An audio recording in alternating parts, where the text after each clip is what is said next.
This is the Big O Show. This is the Big O Show.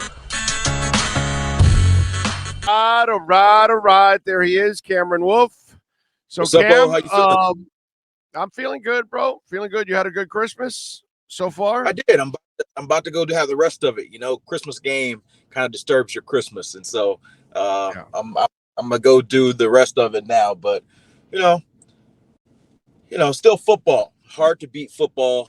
Other than family, hard to beat football on Christmas. Although I'm sure Dolphins fans wish there was no game today.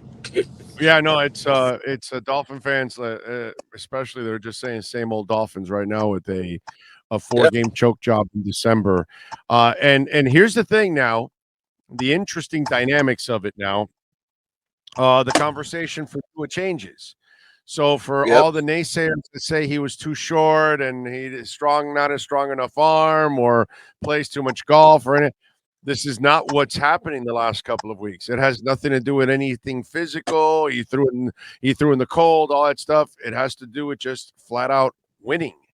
And today, right, you know, those interceptions, I know for sure 2 of the 3 were his. You know, the other one looks like it was most whatever, but the second one was miscommunication. The first one he overthrew it. The second one it was just a bad everything. The third one was just a bad everything. So yeah. The first one was bad too, bro. The entire team was around Tyreek. The entire team was around him. Yeah, that first one. I'm not saying the first one wasn't bad. The first one, I understood what happened. Like, it was bad because he overthrew him completely. Like, it was still bad, but I knew what he did. The third one, I have no idea what he was trying to do and what he did. Like, I just knew it was just bad. I had no explanation of why it was bad. It was just bad. But yeah, man, this Tua game is probably more than any other this season bothers me the most. Because when you think about even in this recent run, when we talked about their struggles, the previous game, 2 games before Buffalo, the San Fran game, you're playing the best defense in football. And, you know, it's the best defense in football. And so Tua was off throughout the game, right? But I understood that. The second game against the Chargers, they were out schemed. And Tua did not play great, but it was more that the Chargers did exactly what the Dolphins, they knew exactly what the Dolphins were going to do, and they took it away. This game, and I hate to put it all in one player, but this game was Tua. We'll just keep it a buck. You know, the fourth quarter, you got three interceptions there. Like, no team is going to be able to overcome that. The Dolphins almost did, but no team is going to be able to overcome that. So this loss falls on Tua's shoulders, and so that's a hard thing to swallow going into New England next week. What looked like, hey, they're going to wrap up the playoffs 2-3 weeks early. It's now like, are we sure they're even going to make it? And Tua played excellent over the first 2-3 months of the season, but there are very real questions that have popped up over this last month, and I know you're a big Tua supporter, but I hope that you even see that, hey, there's a lot of questions that he needs to answer. Yeah, I've said it. Listen, the only thing I've fought was all the physical stupid things. Oh, he's too short. He doesn't have enough arm, and all that. Oh, can he throw in the cold? And all all that stuff is silly for me. You know, I even brought it up that no quarterback in the history of me covering or longer, I've never heard of anybody say, "Oh, let's see if he could throw in the cold or in the rain," or so. That's never even been talked about, ever, ever. Right. The only thing that's brought up is if you know it's going to rain, that week your team will prepare with a wet ball and all that bullshit. Okay, that's the only time it really comes up for every quarterback in every situation and all that stuff. So all those stupid hurdles. That's why I told you the dynamics have changed now. It's about, can you win? Because it's not about it's not because his arm is not strong enough or he's not smart enough or doesn't work hard enough or acts like Zach the MILF Wilson or anything like that. No, it has nothing to do with any of those things. It has to do with, now, dude, you got to get it done on the field. And bottom line, he's not getting it done on the field. That's it. That's the bottom line. Yeah. And what bothers me is that, like, the Buffalo game, although they lost, like I don't want to like praise them too much because they did lose that game, but the offense looked very good. And so to me, I'm like, oh man, they turned the corner. They're back to the offense that we saw at their peak. They're running the ball. Their Tua's playing really well. He took the check down. And then today, and I wonder how much their early success hurt them, because they made the big play to Jalen Waddle where they didn't have to drive down the field. It was an 84-yard touchdown. And then one of the next series, they hit Tyreek Hill on these 52-yard completion, and it sets them up down there pretty easily. And so we all fall in love with the big plays. It's what people said Tua couldn't do. And so there's a lot of joy in seeing those. But I do wonder if this team has become too big play dependent.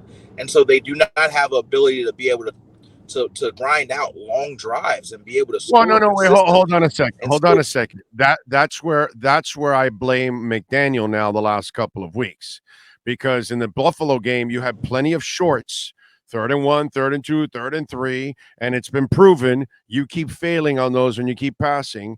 And yet when Poupart had that stat that when you run, you've converted 7 of 11. And so those are opportunities for you to extend drives, possibly put on more points, protect your defense, protect your quarterback, and you chose not to. And so now you throw the ball, you shorten drives, you kill the clock, you give Josh Allen more possessions. That's bad coaching. Today, you're gouging them for 9 yards a run, and you have a 3rd and 3. What do?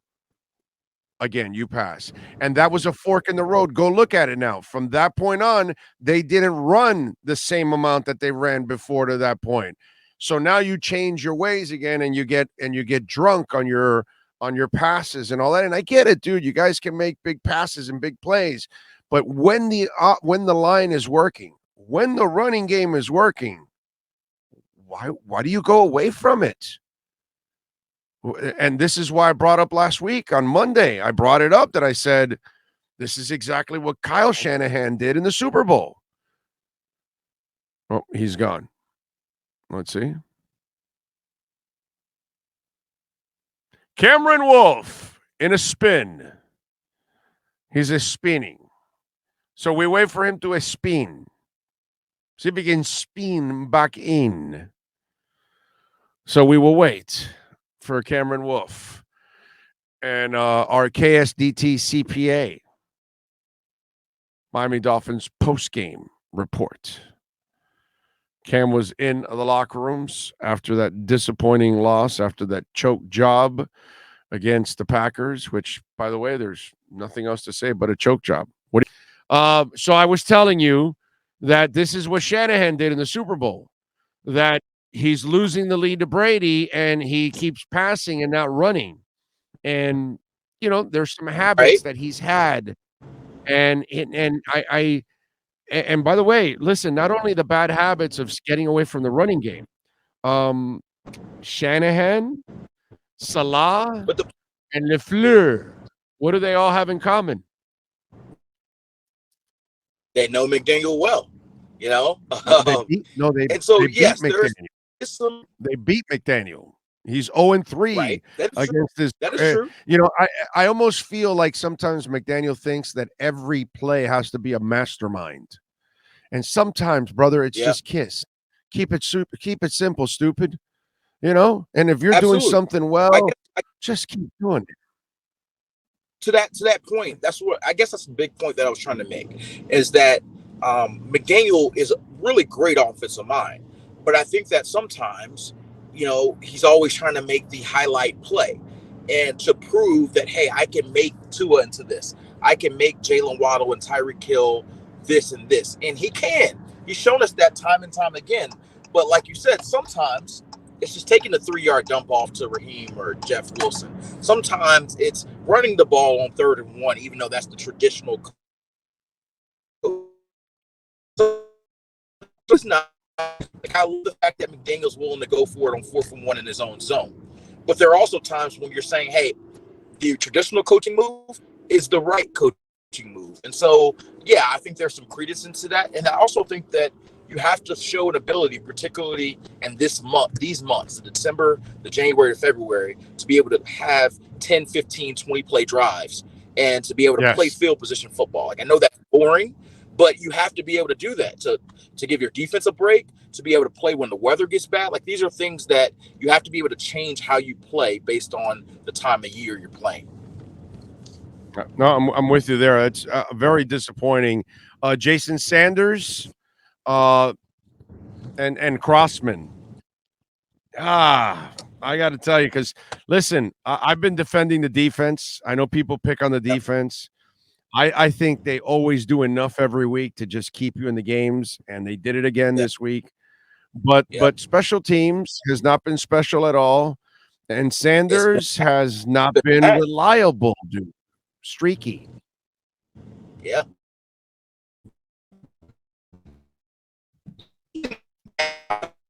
Oh, we lost you there. We lost you. Anomaly. Okay. It's breaking up badly. It's breaking up badly because you're going mobile, unfortunately, and the video weighs a lot for mobile. Yeah, he's freezing. All right, we'll catch up with him on Monday. All right, that is Cameron Wolfe and our KSDT CPA post-game report. Just